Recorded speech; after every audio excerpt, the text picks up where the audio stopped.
Hey, I'm Bob. Today I'm going to show you how to maintain the hot tub while you're here visiting. First thing you want to do is lift the cover off. Doesn't need to go the whole way. And then what we've got here is we've got two types of chemicals. Okay, the blue is the chlorine and the orange is the enhanced shock. The enhanced shock should be put into the hot tub after every time you use it. And you notice here we've attached a tablespoon, and what goes into the hot tub every time you use it from the orange enhanced shock is 1 1/3 tablespoons of the shock. Okay, I'm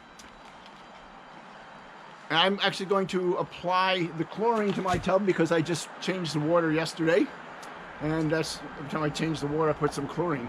Chlorine's used when the tub gets a little cloudy and the shock doesn't clear that cloudiness up.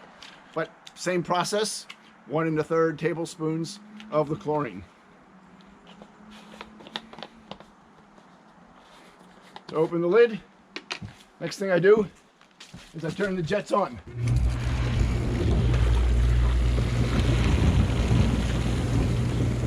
And then 1 1/3 tablespoons of either the shock or the chlorine.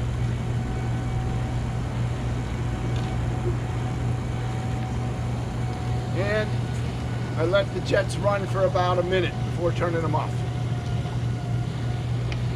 Pretty simple. Orange lid, shock, 1 1/3 tablespoons every time you use it. Keep it clean and clear. It starts getting cloudy to the point that the shock didn't clear up the cloudiness, and then you can shoot for a tablespoon 1/3 of the chlorine. If that doesn't clear it up, then you should use one of the